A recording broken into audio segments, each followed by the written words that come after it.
غیر مسلموں کے یہاں ایک تہوار منایا جا رہا ہے، دیوالی جسے کہا جاتا ہے۔ اس کے تعلق سے اسلامی ہدایات کیا ہیں اور اسلام نے اس تعلق سے ہمیں کیا احکامات دیے ہیں، اسی کے سلسلے میں کچھ عرض کرنا ہے۔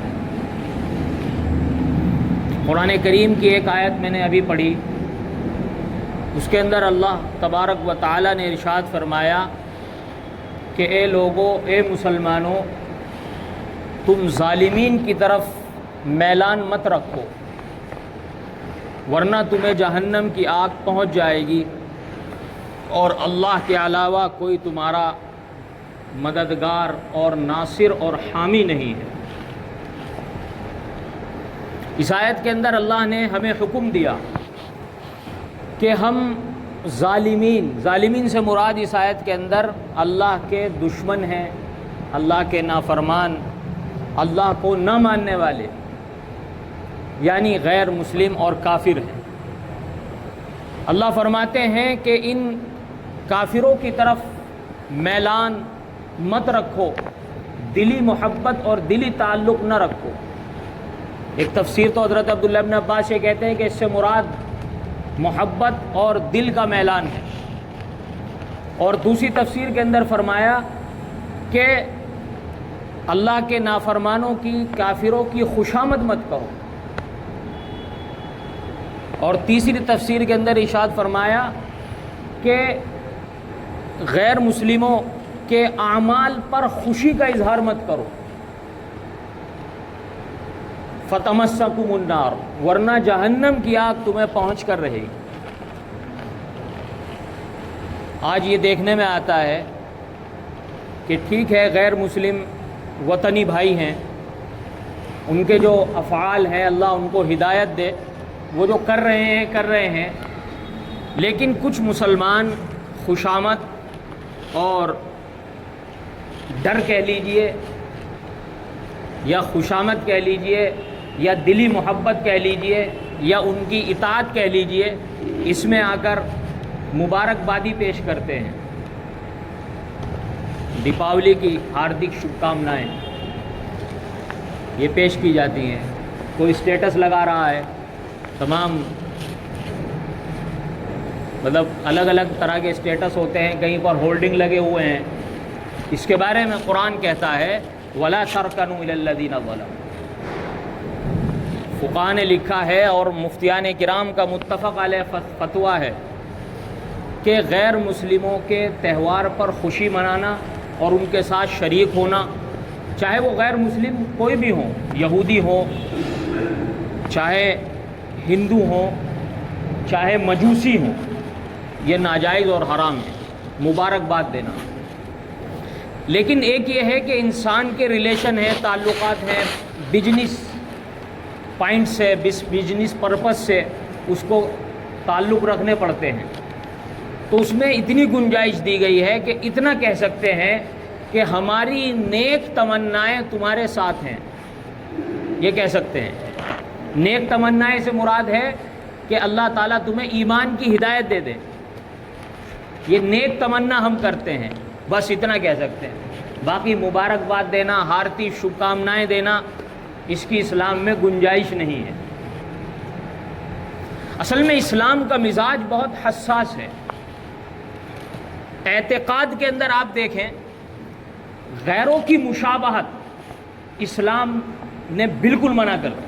حضرت عدی بن حاتم رضی اللہ تعالی عنہ اللہ کے نبی صلی اللہ علیہ وسلم کے سامنے تشریف لائے، نئے مسلمان ہوئے تھے، گلے کے اندر کراس کے نشان کا انہوں نے وہ پہن رکھا تھا جو عیسائی پہنتے ہیں۔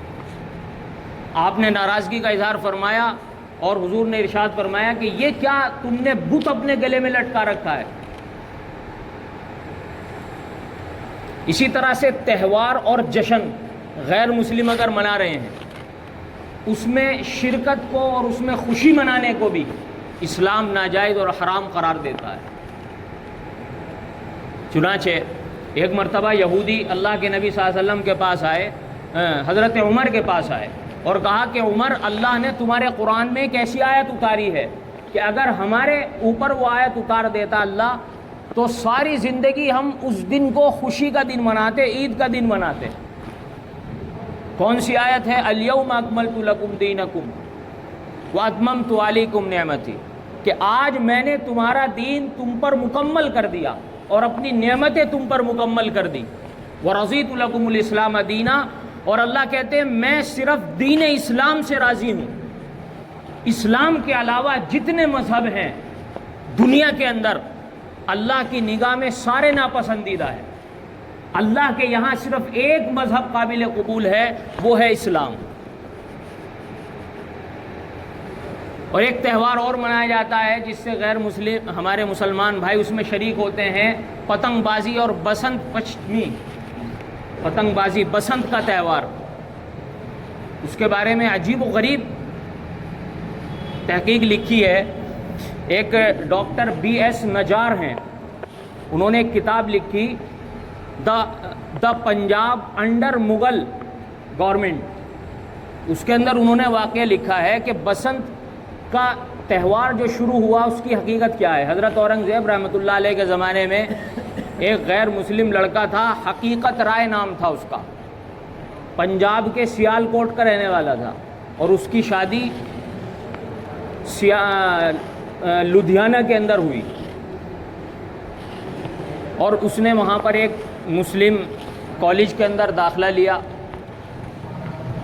تو وہاں پر اس نے رسول اللہ صلی اللہ علیہ وسلم کی شان میں گستاخی کی اور حضرت فاطمہ رضی اللہ تعالی عنہ کی شان میں گستاخی کی، حقیقت رائے نامی لڑکے نے۔ چنانچہ کیس عدالت میں پہنچا، عدالت نے پھانسی کی سزا سنا دی کہ اس شخص کو پھانسی کی سزا دے دی جائے۔ سفارشیں آئیں لیکن سب رد ہو گئی۔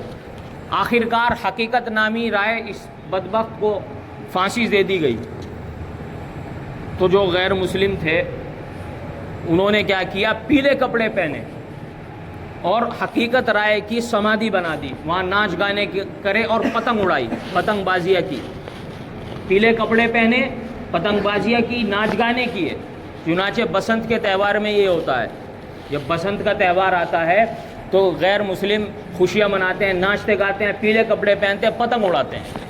تو پتنگ بازی کی سٹارٹنگ وہاں سے ہوئی، پتنگ بازی ہوئی، کبوتر بازی ہوئی۔ یہ اسلام کے اندر یہ کھیل کود جائز نہیں ہے۔ اسی طرح سے اسلام غیروں کی مشابہت عبادت کے اندر بھی منع کرتا ہے۔ اللہ کے نبی صلی اللہ علیہ وسلم کا مزاج آپ دیکھیے، آپ نے یہ فرمایا کہ سحری کیا کرو، اس لیے کہ یہودیوں اور نصارہ کے یہاں بھی روزہ ہے، لیکن ہمارے روزے اور یہودیوں کے روزے میں فرق یہ ہے کہ وہ سحری نہیں کرتے، تم سحری کرو۔ اسی طرح سے یوم عاشورہ یعنی 10 محرم کے روزہ رکھا کرتے تھے یہودی، مسلمان بھی رکھتے تھے۔ آپ علیہ الصلوۃ والسلام کو معلوم ہوا تو آپ نے فرمایا کہ آئندہ سال اگر میں زندہ رہا تو 10 محرم کے ساتھ ایک روزہ اور ملا کر رکھوں گا۔ یہ چیزیں بتلاتی ہیں کہ اسلام کسی بھی چیز میں غیروں کی مشابہت پسند نہیں کرتا۔ اسلام کو اللہ نے کامل مکمل بنایا ہے، ایک امتیاز، ایک اسپیشلٹی، ایک خصوصیت دی ہے۔ اگر اس میں غیروں کا مذہب شامل ہو گیا تو اسلام کا امتیاز باقی نہیں رہے گا۔ اسی طرح سے پیغمبر علیہ الصلوۃ والسلام نے داڑھی بڑھانے کا حکم دیا۔ روایات ہیں اللہ کے نبی صلی اللہ علیہ وسلم نے فرمایا کہ داڑھی بڑھاؤ اور مونچھیں کٹاؤ اور مشرکوں کی مخالفت کرو۔ اس زمانے میں جو مشرکین تھے مونچھیں بڑی بڑی رکھتے تھے اور داڑھی کٹاتے تھے، تو اللہ کے نبی نے فرمایا مونچھیں کم کرو اور داڑھی بڑھاؤ۔ اور اللہ کے نبی صلی اللہ علیہ وسلم کو میں معذرت کے ساتھ، شاید اللہ تعالیٰ کسی کو ہدایت دے دے، اللہ کے نبی صلی اللہ علیہ وسلم کے زمانے میں فارس ایران سے 2 آدمی آئے۔ اللہ کے نبی نے دعوت اسلام کا خط لکھا کسریٰ کو، اس نے گرفتار کرنے کے لیے 2 آدمی بھیجے کہ اس آدمی کو گرفتار کر کے لاؤ۔ چنانچہ جب وہ آئے تو ان کی مونچھیں بڑی بڑی اور داڑھی بالکل صاف، تو رسول اللہ صلی اللہ علیہ وسلم نے چہرہ انور پھیر لیا، چہرہ انور پھیر لیا۔ اور حضرت مولانا یوسف صاحب لدھیانوی رحمۃ اللہ علیہ نے لکھا ہے کہ کہ مدینہ منورہ کے اندر ایک شخص تھے، بہت بڑی ہستی، بہت بڑے بزرگ تھے، اور اللہ نے ان کو یہ سعادت عطا فرمائی تھی کہ جب وہ روضہ رسول پر پہنچتے تھے، اللہ کے نبی صلی اللہ علیہ وسلم کے روضے پر حاضر ہوتے تھے، تو اللہ کے نبی سے بات کیا کرتے تھے۔ تو انہوں نے ایک دن بات کرتے وقت رسول اللہ صلی اللہ علیہ وسلم سے پوچھا کہ یا رسول اللہ، آپ یہ بتائیے کہ زندگی میں آپ اگر کسی کو داڑھی کٹا ہوا دیکھتے تھے تو آپ اس کے سلام کا جواب نہیں دیتے تھے، چہرہ پھیر لیتے تھے، تو کیا اب آپ کے روضے کے سامنے کوئی اس وقت آئے کہ چہرے پر داڑھی نہ ہو، سلام کرے، اب بھی آپ ایسا کرتے ہیں؟ آپ نے فرمایا ہاں، جب کوئی داڑھی کٹا شخص، داڑھی مڑا ہوا شخص میرے پاس سامنے آتا ہے اور سلام پیش کرتا ہے تو میں اس کے سلام کا جواب نہیں دیتا، چہرہ پھیر لیتا ہوں۔ بڑے عبرت کا مقام ہے، کہیں ایسا نہ ہو کہ ہماری وفات، ہماری موت اسی حالت میں آ جائے کہ ہمارے چہرے پر سنت رسول نہ سجی ہوئی ہو، اور خدا نہ خواستہ میدان محشر میں کہیں ایسا نہ ہو کہ آقا دیکھ کر چہرہ پھیر لے اور سلام کا جواب نہ دیں۔ اللہ تعالیٰ حفاظت فرمائے۔ اسی طرح اسلام نے غیروں کی ایک مشابہت تھی، کفار کا ایک طریقہ تھا ٹخنوں سے نیچے پاجامہ لٹکانا، پینٹ پاجامہ لنگی لٹکانا، اس کو منع فرمایا۔ آپ نے سخت الفاظ کے اندر ارشاد فرمایا کہ جس انسان نے تکبر کی وجہ سے اپنے پاجامے کو، اپنی شلوار کو، اپنی پینٹ کو ٹخنوں سے نیچے لٹکایا تو وہ جہنم میں جائے گا، اس کا وہ حصہ جہنم میں جائے گا۔ اب ایسا تو ہے نہیں کہ اس حصے کو کاٹ کر جہنم میں ڈالا جائے، پورا انسان جہنم میں جائے گا، اتنی سخت وعیدات ہے۔ تو ہوش کا مقام ہے اور ہوش لینا چاہیے، اور غیروں کا کوئی بھی طریقہ ہو، غیر مذہب کا کوئی بھی طریقہ ہو، اس کو پسند کرنا اللہ کو بڑا ناپسند ہے۔ مدینہ منورہ میں حضرت تھانوی رحمۃ اللہ علیہ نے لکھا ہے، ایک واقعہ پیش آیا، ایک نیک متقی پارسا شخص تھا، جنت البقیع، بقیع الغرقد کہتے ہیں، بقیع الغرقد کے اندر اس کی قبر تھی، ان کی قبر تھی۔ تو ان کے کسی رشتہ دار کا انتقال ہوا، تو رشتہ داروں نے سوچا کہ بڑا نیک آدمی تھا، اسی کی قبر میں اسے دفنا دیا جائے۔ جب ان کی قبر کھودی گئی تو وہاں پر ایک لڑکی کی، نوجوان لڑکی کی لاش موجود تھی۔ لوگوں کو بڑی حیرانی ہوئی، بڑا چرچا ہو گیا پورے مدینے میں، بھئی یہ کیا؟ دفن کیا تھا ہم نے ایک متقی پارسا آدمی کو، نیک آدمی کو، اور یہاں ایک یورپ کی لڑکی، ایک انگریز لڑکی اس میں لیٹی ہوئی ہے، کیا ماجرا ہے؟ تو اس زمانے میں حج پر ایک فرانس کا آدمی آیا ہوا تھا، اس نے جب اسے دیکھا تو اس نے کہا کہ یہ تو میری شاگردہ ہے، یہ تھی عیسائی لیکن یہ مسلمان ہو گئی تھی، اور میں نے اسے مسلمان بنایا تھا، اور میں نے اس کو اسلام کی تعلیمات دی تھی، یہ کہاں سے آ گئی یہاں سے؟ چنانچہ یہ بات طے ہوئی کہ جہاں اس کو دفنایا گیا تھا وہاں جا کر دیکھو۔ جب اس لڑکی کی وہاں فرانس کے اندر قبر کھودی گئی تو دیکھا کہ جس شخص کو جنت البقیع میں دفن کیا گیا تھا وہ وہاں پر ہے۔ گھر والوں سے معلوم کیا، بیوی سے معلوم کیا کہ اس کی کوئی ایسی حرکت تو نہیں تھی کہ اس کی قبر عیسائیوں کے قبرستان میں پہنچ گئی، اور اس غیر مسلم لڑکی جو بظاہر غیر مسلم تھی لیکن اسلام لے آئی تھی، اس کی یہاں جنت البقیع میں قبر ہو گئی۔ ہم یہ سوچتے ہیں کہ بھائی جنت البقیع میں دفنا دیا، بیڑا پار ہو گیا، ایسا نہیں ہے، اعمال پر سارا دار و مدار ہے۔ تو بیوی نے بتایا کہ یہ زبان سے یوں کہا کرتے تھے کہ عیسائیوں کے یہاں بڑھیا ہے، ہم بستری کرنے کے بعد نانا نہیں پڑتا، یہ جملہ کہا کرتے تھے کہ ہمارے یہاں تو ہم بستری کرو، نانا ضروری ہے، عیسائیوں کے یہاں بڑھیا ہے۔ اس جملے کی وجہ سے اللہ نے ان کو کہاں پہنچا دیا؟ عیسائیوں کے قبرستان میں، کہ جسے تو پسند کرتا تھا وہیں جا۔ اور وہ غیر مسلم عیسائی لڑکی جو مسلمان ہو گئی تھی اسے اللہ نے کہاں پہنچا دیا؟ بقیع الغرقد میں، جنت البقیع میں۔ اس وجہ سے غیروں کی مشابہت اپنانا یا غیروں کے دھرم کو، مذہب کو اچھا سمجھنا بہت خطرے کی چیز ہے۔ ایک بزرگ تھے، کہیں چلے جا رہے تھے، پان کھا رہے تھے، ہولی کا تہوار چل رہا تھا، تو ایک گدھا گزرا، اس گدھے پر انہوں نے پیک پھینکی، پان کی پیک ڈال دی کہ تجھے کسی نے نہیں رنگا، لا میں رنگ دوں، تھوک دیا اس پہ۔ جب انتقال ہوا تو کسی نے دیکھا کہ ان کے ہونٹوں پر ایک سانپ کا بچہ لپٹا ہوا ہے، سپولا۔ پوچھا کہ کیا ہوا؟ کہا کہ وہ فلاں دن میں نے ہولی کے دن غیر مسلموں کا تہوار تھا، اسے منانے کے لیے ویسے ہی مذاق میں نے تھوک دیا تھا کہ لے تجھے کسی نے نہیں رنگا، لے تو بھی ہولی منا گدھے کے اوپر۔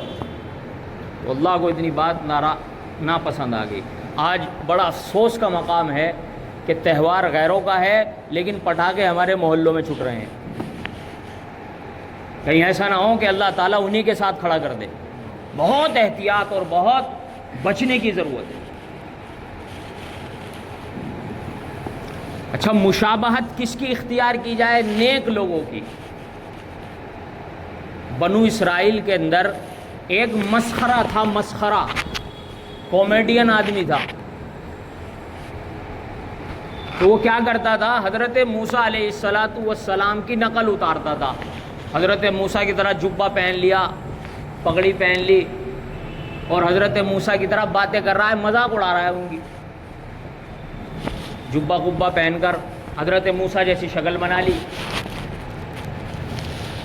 اور جب اللہ نے حضرت موسیٰ کو دریا پار کروایا تو وہ فرعون کے لشکر میں تھا۔ فرعون جب پانی میں اترا اور پانی مل گیا اور فرعون کا پورا لشکر غرق ہو گیا تو یہ مسخرہ بچ گیا۔ حضرت موسیٰ نے پوچھا، اے اللہ، آپ نے اسے کیوں بچا لیا؟ تو اللہ نے فرمایا کہ موسیٰ یہ تیرے مشابہ تھا، تیری شکل بنا کے آیا تھا، تو میں اسے کیسے ڈبو دیتا۔ اس میں سمجھنے کا یہ مقام ہے کہ اگر ہماری شکل اللہ کے نبی سے مل گئی صلی اللہ علیہ وسلم سے تو یہی ہماری بخشش کا سبب بن جائے گا۔ کچھ لوگ کہتے ہیں کہ جی کیا ہوتا ہے اگر ہم نے دوسروں کی نقل اتار لی، دوسروں کے کپڑے پہن لیے؟ نہیں، فرق پڑتا ہے۔ جیسا لباس انسان پہنے گا ایسا فرق پڑے گا۔ مثال، ایک آدمی اپنی بیوی کے کپڑے پہن لے، چوڑیے پہن لے، ہاتھوں میں مہندی لگا لے، دوپٹہ اوڑھ لے، شروع میں تو وہ مذاق میں کرے گا، لیکن 2-4 دن کے بعد اس کی چال ڈھال، بولنے کا انداز، چلنے کا اسٹائل سارا کس کی طرح ہو جائے گا؟ لیڈیز کی طرح ہو جائے گا۔ تو یہ فرق پڑتا ہے۔ تو آدمی جس کی مشابہت اختیار کرتا ہے ویسا ہی بن جاتا ہے۔ جو نیک لوگوں کی مشابہت اختیار کرے گا نیک بنے گا، غیروں کی مشابہت اختیار کرے گا تو غیر بنے گا۔ ہماری کامیابی کا دار و مدار رسول اللہ صلی اللہ علیہ وسلم کی سنتوں میں ہے۔ ہماری مثال تو ایسی ہے جیسا کہ ایک شیر کا بچہ تھا، چھوٹے سے کو بکریوں میں چھوڑ دیا گیا، اب وہ بکریوں کی طرح چل رہا ہے، بکریوں کی طرح کھا رہا ہے، بکریوں کی طرح پی رہا ہے۔ ایک مرتبہ اس نے دریا میں اپنی شکل دیکھی، اس نے دیکھا کہ دوسرے تو الگ ہیں اور میں الگ ہوں، بس اس نے ایک دھاڑ ماری اور ساری بکریاں بھاگ گئی کہ بھائی یہ اپنی اصلیت پہچان گیا۔ یہی ہماری مثال ہے، جس دن ہمیں اصلیت پتہ چل گئی تو ایسے ہی ہماری دھاڑ ہوگی، ایسے ہی ہمارا رعب ہوگا، ایسے ہی ہمارا دبدبہ ہوگا۔ تو ہم دراصل ہماری کامیابی کا راز رسول اللہ صلی اللہ علیہ وسلم کے طریقے اور رسول اللہ صلی اللہ علیہ وسلم کے سنتوں میں مضمر ہے۔ علامہ اقبال نے ایک شعر کہا تھا کہ شور ہے کہ ہو گئے دنیا سے مسلمان نابود، یعنی یہ شور مچ رہا ہے کہ دنیا سے مسلمان ختم ہو گئے۔ ہم یہ کہتے ہیں کہ تھے کہاں مسلمان موجود، ہم یہ کہتے ہیں کہ تھے کہاں مسلمان موجود، وضع میں تم نصارہ ہو تمدن میں ہنود، وضع میں تم نصارہ ہو، تمدن میں یہ ہنود یہ مسلمان ہیں جنہیں دیکھ کر شرمائے یہود. پتہ ہی نہیں چلتا کہ اپنا جا رہا ہے، غیر مسلم جا رہے ہیں یا اپنے جا رہے ہیں. اچھا ایک چیز اور چل پڑی کہ کلاوا، یا تو کلاوا باندھ لیتے ہیں ہمارے، یا بریسلیٹ پہن لیا اور اپنے آپ کو ایسا شو کرتے ہیں کہ ہم غیر مسلم ہیں. یہ بہت خطرناک چیز ہے. اور ایک چیز میں نے اور نوٹ کی کہ آج کل بائکوں پر بھی بھگوا رنگ کی ہمارے نوجوان چٹے چپکوا رہے ہیں تاکہ دیکھنے میں ایسا لگے کہ یہ وہی ہے، غیر مسلم ہے. بہت خطرناک معاملہ ہے اور بہت زیادہ احتیاط کی ضرورت ہے. بہرحال اللہ تعالی ہمیں ہدایت عطا فرمائے.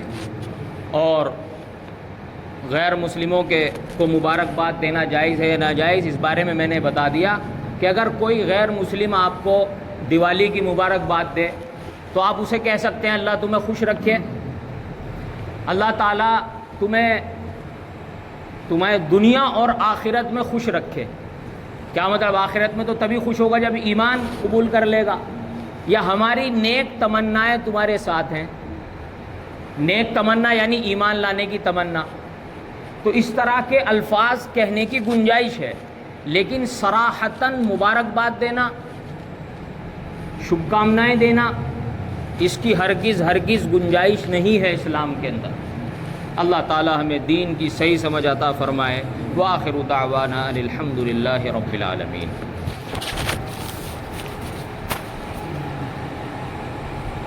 درود شریف پڑھ لیجیے.